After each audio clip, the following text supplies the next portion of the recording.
بسم اللہ الرحمن الرحیم۔ سورہ ال-عمران پارہ نمبر 4 اور یہ ہے آیت 139 سے 144 تک آیت ہے۔ یہ جنگ احد کا ذکر ہے جس میں اللہ تعالیٰ نے مومنوں اور جو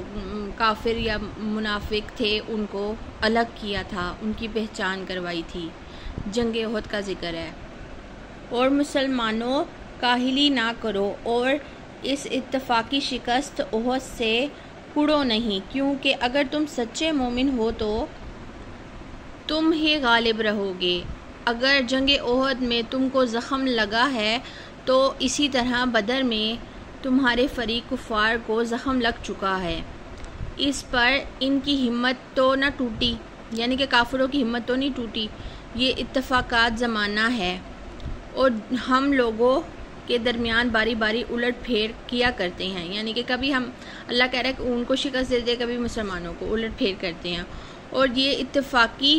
شکست اس لیے تھی تاکہ خدا سچے ایمانداروں اور ظاہری مسلمانوں سے الگ دیکھ لے، یعنی کہ اس شکست کا مطلب یہ تھا کہ اللہ تعالیٰ اصل جو مومن ہیں، مسلمان ہیں سچے، ان کو الگ دیکھ لے، اور جو ظاہری جو مسلمان ہیں جنہوں نے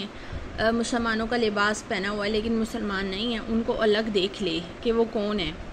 اور تم سے بعض کو درجہ شہادت پر فائز کرے، اور خدا حکم رسول صلی اللہ علیہ وسلم سے سرتابی کرنے والوں کو دوست نہیں رکھتا۔ اور یہ بھی منظور تھا کہ سچے ایمانداروں کو ثابت قدمی کی وجہ سے نرا کھرا الگ کر دے، یعنی کہ جو ایماندار ہیں ان کی پہچان ہو جائے کہ وہ کون ہے، اور نافرمان بھاگنے والوں کا ملیہ میٹ کر دے، اور جو جنگ احد سے بھاگ گئے تھے ان کی پہچان کروا دے کہ وہ کون ہے، ان کی اصلیت دکھا دیں۔ مسلمانوں کیا تم یہ سمجھتے ہو کہ سب کے سب بہشت میں ہی جاؤ گے، یعنی کہ جنت میں ہی جاؤ گے؟ اور کیا خدا نے ابھی تک تم میں سے ان لوگوں کو بھی نہیں پہنچا جنہوں نے جہاد کیا، اور نہ ثابت قدم رہنے والوں کو ہی پہنچا؟ اور تم تو موت کے آنے سے پہلے لڑائی میں مرنے کی تمنا کرتے تھے، یعنی کہ شہادت کی نا خواہش ظاہر کرتے تھے جنگ سے پہلے ہی، پس اب تو تم نے اس کو اپنی آنکھوں سے دیکھ لیا، یعنی کہ اب تو جنگ احد میں لڑائی کا موقع آیا اور شہادت کا درجہ ملنا تھا، تو تم نے اپنی آنکھوں سے اللہ کہہ رہا دیکھ لیا، اور تم اب بھی دیکھ رہے ہو، پھر لڑائی سے کیوں جی چراتے ہو؟ یعنی کہ اب تم میدان میں آ گئے ہو، جنگ احد کا واقعہ ہے، تو پھر اب تم کیوں لڑائی سے جی چراتے ہو، بھاگتے کیوں؟ اور محمد صلی اللہ علیہ وسلم تو صرف رسول صلی اللہ علیہ وسلم ہیں، خدا نہیں۔ ان سے پہلے اور بھی بہترے پیغمبر گزر چکے ہیں، پھر کیا اگر محمد صلی اللہ علیہ وسلم اپنی موت سے مر جائیں یا مار ڈالے جائیں تو تم الٹے پاؤں اپنے کفر کی طرف پلٹ جاؤ گے؟ یعنی کہ کہہ رہے ہیں کہ اللہ تعالیٰ کہہ رہے ہیں کہ اگر نبی پاک صلی اللہ علیہ وسلم کو جنگ کے دوران موت آ جائے تو کیا تم تب بھی الٹے پاؤں پھر جاؤ گے یا جہاد کرو گے؟ پھرنا تو نہیں چاہیے، پھر بھی میدان میں رہنا چاہیے۔ اور جو الٹے پاؤں پھرے گا بھی تو سمجھ لو کہ ہرگز خدا کا کچھ نہیں بگاڑے گا، یعنی کہ اللہ تعالیٰ کہہ رہے ہیں کہ اگر وہ الٹے پاؤں بھاگ بھی جاتا ہے تو اللہ تعالیٰ کا اس سے کچھ نہیں بگڑتا، اور ان قریب خدا شکر کرنے والوں کو اچھا بدلہ دے گا، یعنی کہ جس نے شکر ادا کیا اللہ اس کو اچھا بدلہ دے گا، جنگ میں موجود رہا۔ اور بغیر حکم خدا کے تو کوئی شخص مر ہی نہیں سکتا، وقت معین سے ہر ایک کی موت لکھی ہوئی ہے، یعنی کہ جس وقت موت آنی ہے اسی وقت ہی آنی ہے۔ اور جو شخص اپنے کیے کا بدلہ دنیا میں چاہے گا تو ہم اس کو دنیا میں دے دیتے ہیں، اور جو شخص آخرت میں بدلہ چاہے گا تو ہم اس کو آخرت میں دے دیں گے، اور نعمت ایمان کے شکر کرنے والوں کو بہت جلد جزائے خیر دیں گے۔ اب اس آیت کی جو تفسیر ہے جنگ احد کے ذکر کی، اس کی یہ ہے کہ جو ہمارے علماء نے لکھی ہے، ویسے اصل تفسیر تو امام مہدی لے کر آئیں گے جو مولا علی نے لکھی ہے، لیکن مسلمانوں کی رہنمائی کے لیے جو ہم نے اہل بیت کے دین سے سیکھا ہے اس سے، کہ جنگ بدر کے بعد مسلمانوں نے شہادت کے درجے اور اس کے فضائل حضرت رسول صلی اللہ علیہ وسلم سے سنے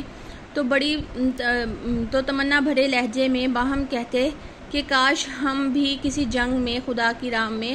اپنی جان دے دیتے. یعنی کہ جنگ بدر کے بعد نبی پاک صلی اللہ علیہ وسلم نے شہادت کے جو ہے نا درجات بتائے، تو تمنا کرنے لگے کہ ہم بھی اللہ کی راہ میں نا شہید ہوں کاش. ٹھیک ہے، اور شہید ہوتے، مگر کہنے اور کرنے میں تو فرق ہوتا ہے نا، خصوصاً جب جان کا سودا ہو. چنانچہ جب حضرت رسول صلی اللہ علیہ وسلم نے 3 یا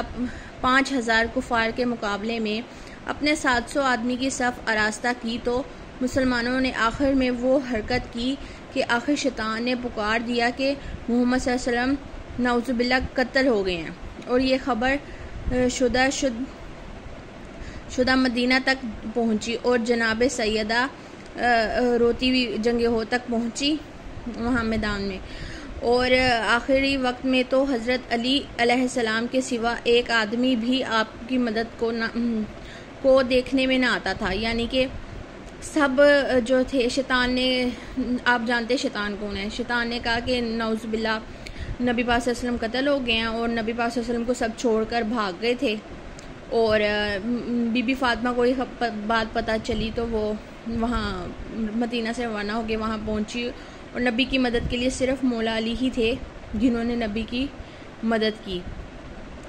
اور حضرت علی علیہ السلام بھی لڑتے لڑتے 3 مرتبہ گھوڑے سے گرے، اور ہر مرتبہ جبرائیل علیہ السلام نے آ کر سوار کیا. انہی باتوں کی طرف اشارہ کر کے خدا نے یہ آیت نازل فرمائی. اللہ تعالیٰ نے یہی بتایا کہ سچا مسلمان اور ایماندار مومن کون ہے اور جھوٹے کون ہیں، یہ الگ کیا تھا اللہ نے.